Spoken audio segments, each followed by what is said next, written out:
So thank you all for joining. My name is Dr. Andrea McKee. I'm a radiation oncologist. I'm the chair of radiation oncology at Lahey Hospital Medical Center and Lahey Medical Center Peabody. I am also the co-founder of our organization's Rescue Lung, Rescue Life CT Lung screening program. We have one of the largest CT Lung screening programs in the country, clinical CT Lung screening programs in the country, because we have been screening patients at high risk for lung cancer for over 5 years. I'm also a national spokesperson for the American Lung Association, and I'm pleased to help raise awareness about lung cancer through their Lung Force campaign. I don't know if you all are familiar with the Lung Force campaign, but this is a wonderful movement to try to raise awareness in general, but also to try to raise awareness amongst women in particular about their risk for lung cancer. You may or may not know that lung cancer is actually the #1 cancer killer of women in the United States. It claims more lives of American women than does breast, ovarian, and uterine cancers combined.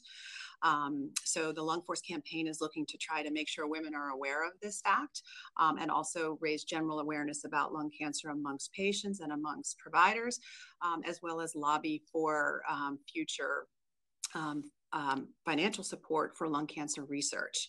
And of course, the #1 way in which we're going to bring about change in this disease is by having more survivors. I mean, think about breast cancer. We have, thankfully, hundreds of thousands of breast cancer survivors who every year are out in October wearing pink and marching to try to raise awareness about breast cancer and to raise money for breast cancer research. And that's been lacking in lung cancer because lung cancer is a very deadly disease, and we have not been able to diagnose lung cancer in its earliest stages in order to have a large survivorship or people who survive their diagnosis. And that's changed now. And that's what I'm going to talk about today. I'm going to talk about the early detection of lung cancer. I'd like to kind of put it in the context of a patient who I was speaking with earlier this week. She has late-stage lung cancer. She's a former tobacco user, and she had seen a pamphlet in our lobby about lung cancer screening and inquired about lung cancer screening and what this was. And I described to her that this is a new area of medicine, that in the past year, the country has adopted CT lung screening for the early detection of lung cancer in patients who are at high risk for lung cancer. So that is patients over the age of 55 who have at least a 30-pack year history of smoking and either currently smoke or quit within the past 15 years. And she did meet that criteria, and she informed me that she wouldn't have been screened. And I kind of had to catch my breath a minute when I heard that. And then I said, why? Why would you not want to find lung cancer in its earliest stages, especially this woman who was clearly undergoing therapy for late stage lung cancer? And she said to me that she felt that she had smoked her whole life, and that she essentially knew that she was putting herself at risk for lung cancer, and that it was her fault. And I find that very upsetting as a physician, as a provider who treats lung cancer every day and who sees this suffering that patients go through when diagnosed with late-stage lung cancer. But as a human being, I found that incredibly upsetting, that somebody would actually feel that they deserved their diagnosis of lung cancer or deserved to die of lung cancer. And that's something that we have to talk about. And I actually printed off some pictures from a talk that I gave in 2012 when we first started our lung screening program, which I think sometimes pictures say 1,000 words. And so this is a picture from one of the slides that I used to try to really raise this issue amongst healthcare providers and amongst patients, that there's an extraordinary amount of stigma associated with this disease. This is a picture from an ad campaign that was used in the 1970s and 80s in order to try to get people not to smoke. And as you can see, it's a picture of a pig sitting in a very unsightly position, looking slovenly, with a cigarette in his mouth, or his or her mouth, and it's clearly meant to associate tobacco use as a dirty habit. But unfortunately, what has happened with the campaign to try to get people to quit smoking is that we've associated the habit with the person. And now people are prejudiced against those who smoke, and that's something that we have to address. In the you see on the text here, in the 1960s, almost half of the population smoked. I remember when I did my residency training at Sloan Kettering, a major cancer hospital, and people were smoking outside. Surgeons were smoking outside of out of the door on York Avenue, and even not too long before that, people were actually smoking in the OR rest areas or in the surgeons' lounges, and so smoking was highly prevalent. Now, thank goodness, the tobacco rate in this country is less than 20%. There's still some room for improvement. Our job is to try to help people to live a tobacco-free life so that they can enjoy the benefits of a tobacco-free life. But in my view, not withhold healthcare services because of their social history. So that is one picture that I wanted to show, and to put this kind of conversation in the context of stigma, because it's something that anyone who's interested in this disease knows is one of the greatest barriers that we face. But we're going to overcome that. And I think that early detection and screening is part of this movement, is part of getting us there. Because we now know that we can find lung cancer in its earliest stages when we look for it. If we're not looking for lung cancer, we find early stage lung cancer only about 30% of the time. And when we find it by accident. For example, somebody who goes into the emergency room for, they pulled a muscle in their chest, so they have some pain and they have a CT of the chest, and then they diagnose a lung cancer. When we're looking for lung cancer, we find even earlier lung cancer. So this is a slide that I think shows it very well. I don't know if I can get it all in there though. So secondary prevention or screening for lung cancer is about detecting lung cancer early. This is a picture down here of a patient with stage 4 lung cancer. So they've had a PET scan that shows the lung cancer as well as disease that has already spread to the liver. And 70% of the time, in the absence of screening, this is the way lung cancer presents, and it has a less than 1% 5-year overall survival. When we find lung cancer by accident, you can see right here, there's a lung cancer. It's very visible, even on my screen, my little iPhone screen. This is technically stage 1 lung cancer, but this is a pretty decent sized lung cancer. And this is found incidentally when we're not looking for it. When we look for lung cancer, we find teeny tiny lung cancers like that, the majority of the time. 85% of our lung cancer diagnoses in our screening program are stage 1 and 2, with 75% being stage 1, and they're really small. They're like 7-8 millimeter lung cancers. And so we're finding very small cancers, with an associated 5-year overall survival of 92%. So detecting lung cancer early is going to lead to more survivors who are going to help raise awareness about lung cancer, about the disease, who are going to lobby for more research about early detection and see how we can expand early detection to other patient populations. And so this is an important slide because it says a lot.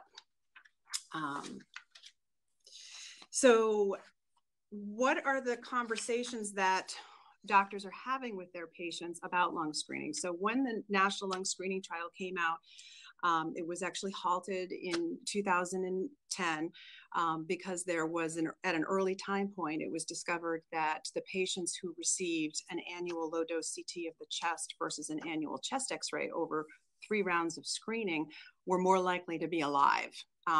So if you had the low-dose CT of the chest, you had a greater chance of being alive several years later. And that is what led to the recommendation on the part of the National Comprehensive Cancer Network that we screen patients who are at high risk for lung cancer. And that's the group that I told you about before. Since that time, of course, the United States Preventive Service Task Force, as well as CMS, so private.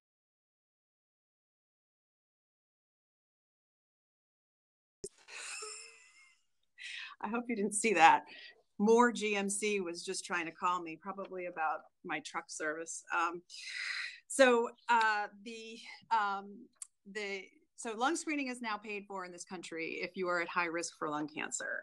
But there's a conversation that happens before patients are getting screened. And that conversation goes over the risks and benefits of screening so that an individual can decide whether or not screening is right for them. So this is a slide that goes over, this was from the National Comprehensive Cancer Network back in 2012, goes over the risks and benefits of screening. And so I'll read them off to you. But basically the benefits of screening: decreased death due to lung cancer, improved quality of life with a reduction in disease-related side effects, essentially, an improvement in healthy lifestyles, reduction in anxiety and the burden of worrying about whether or not you have lung cancer, and cost effectiveness. CT lung screening has been shown to be highly cost effective on several analyses. The risks are that you may find a small tumor that wouldn't have impacted the patient's life otherwise, although we now know that the vast majority of lung cancers that are detected are actually highly lethal lung cancers. So the chance that you're overdiagnosed, meaning that you're diagnosed with a lung cancer that would not have otherwise affected your life, is actually quite small when we use appropriate evaluation of CT lung screening exams. In other words, when we use ACR lung RADS or the lung RADS reporting system, it's actually about 3% overdiagnosis rate. There's risks of anxiety about findings on the test that you might turn.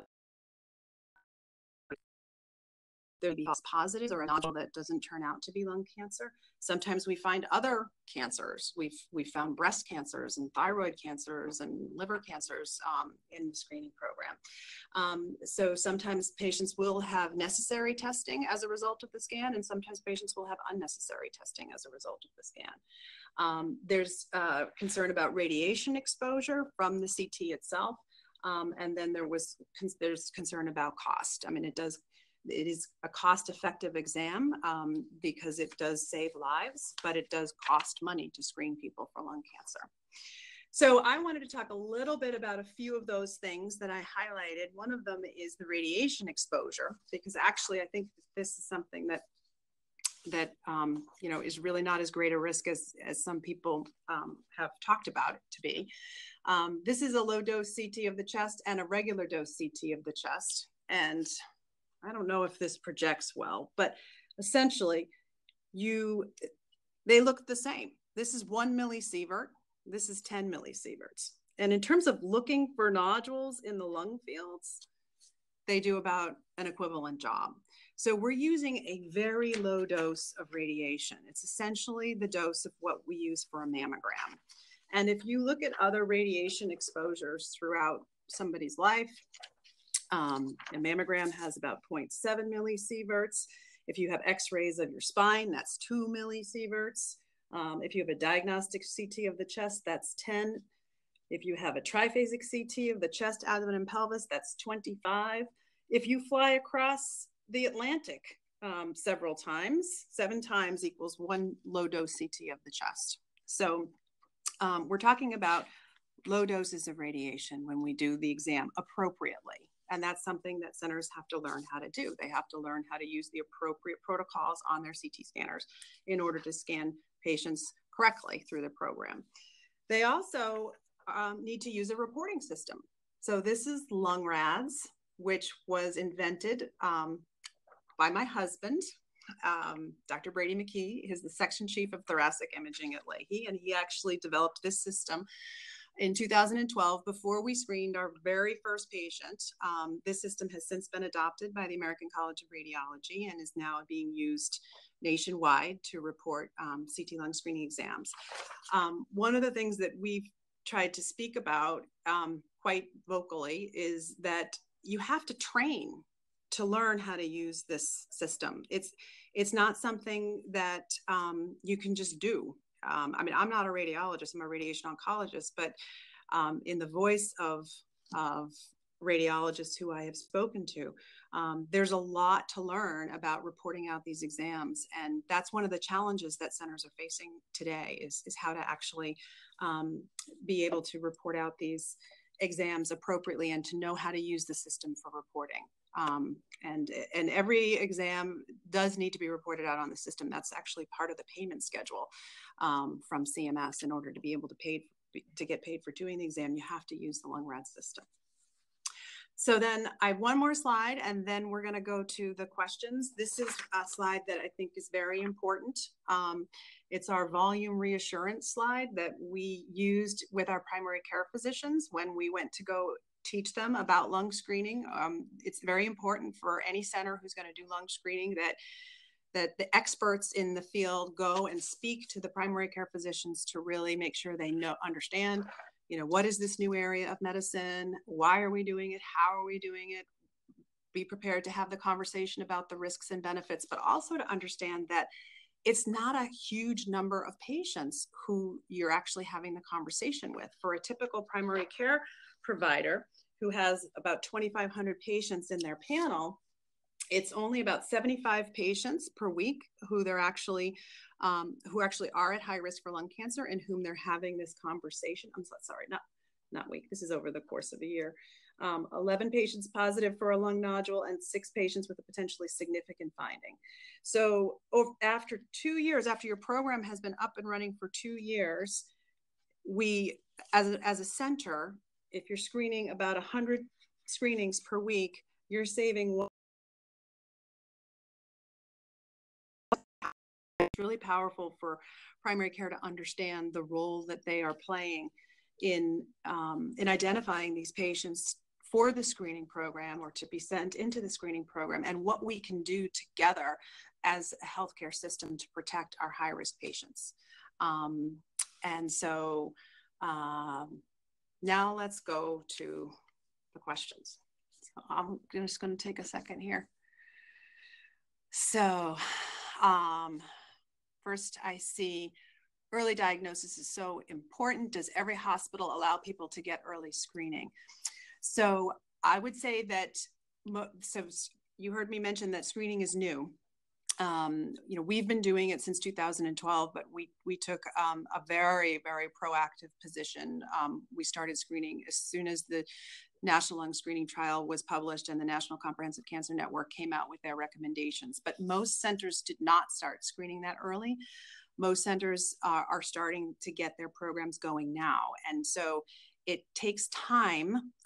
There's a rule of thumb that any major medical advance on the order of this, it takes about 10 years to translate that medical advance into clinical practice. So we're essentially at year 6 or 7. So it will take another several years before all hospitals are really trained and radiologists are trained and primary care physicians are well versed and systems are in place to be able to identify patients through the primary care office before we're really able to screen the entire high risk population. What is the best way to ask a loved one to get screened? I think that's a great question. These are all good questions. We're getting a lot of questions, but that's a great question because I started with the example. I don't know if you were on the line when I began speaking of my patient who had late stage lung cancer and shocked me by saying that she wouldn't have been screened. After we talked for a while, she changed her mind. But that's precisely my point in doing this conversation today is that we need people to first of all, be educated about the facts, because there's a lot of information out there that isn't necessarily accurate about lung screening. For example, you know, sometimes even thought leaders in the field will say, well, there's a 96% false positive rate. I mean, people have actually said this, and in scientific meetings, which is completely false. There's not a 96% false positive rate. And what they're saying when they say that is that 96% of patients will have a nodule that they're told about that turns out not to be cancer, and that just isn't true. The fact is that in the first year of screening, if you're using a system like LungRads, which everybody has to use, there's about a 15% chance that you'll be told of a nodule that only about 3 to 4% of the time are those nodules actually cancer. So when we use the appropriate training and systems for doing lung screening, the false positive rate is actually quite low. But I digress. Getting back to talking with a loved one, I think it's important to let them know that that if they are at risk for lung cancer, that there is now a new, very, very powerful tool that is going to save tens of thousands of lives every year from deaths due to lung cancer, and that it's really a very exciting time that they're alive at this moment when we've made a medical advance of this nature that can help protect them. If they're a current smoker or a former smoker, it doesn't matter what they've done in the past, that this is a proven medical life-saving opportunity for them to discuss with their doctor whether or not it is right for them. Some patients, you know, screening may not be right for them. Some patients will say to you, I don't want to know about anything wrong with me. If it's not broke, don't fix it. And that is their priority. If that is their healthcare values, you're really not going to be able to change that person's mind. But what they do need to know is the facts about lung screening, and they need to know what they are choosing not to access if they decide not to get screened. And I guess that's the conversation that I would have with them. And I find that most of the time when I'm speaking to patients and I just lay out the facts with them, that most patients are motivated towards early detection and want to be referred into the program. Not all, but most. Can lung cancer or lung disease be detected in any routine blood panel? So that's another great question. So we are developing biomarkers for the detection of lung cancer. We're trying to understand how they can be used to detect lung cancer early. As of right now, there are no biomarkers that are available for clinical practice that have been proven to detect lung cancer in the way that CT lung screening is. But this is a very promising area of research. In fact, we have a very active research program here at Leahy, and there are other centers across the country, MD Anderson, Cleveland Clinic, BU, who are actively trying to develop biomarkers. We're using actually nasal swabs. For about 60% of our patients who enter the program, we are doing nasal swabs or we ask them if they want to participate in research, and then we are doing nasal swabs at the time of the screening. And we've discovered that there are molecular markers in their RNA of the swab that are turned on in the setting of patients who actually have lung cancer. And so I don't want to suggest that, you know, this is being done in clinical practice at this point. This is still research, but you can envision a time where we will be able to use a pre-screen to see if somebody should undergo an additional screen, like a low-dose CT of the chest. Do I still have more time, or do I need to wrap things up? I want to answer a couple more questions. This is so helpful and informative. Does the foundation list facilities that have early screening capabilities? What's the website? Thanks again. So please go to the American Lung Association website. There's information on the ALA website about Lung Force and about screening facilities. Another great resource is the Lung Cancer Alliance, which has a listing of all centers that are offering CT lung screening presently, or that have been approved through their quality process as being screening centers of excellence. So those are two resources that you can go to. The American College of Radiology probably also has some information on their website as well. And they have a credentialing process for centers to be ACR accredited for screening excellence. There's a point here that says, you make amazing points. As a former smoker, there's a sense of guilt and reluctance to get diagnosed. Absolutely. You know, this is what we need to combat with education, and anyone who can go out there and can start to have these conversations.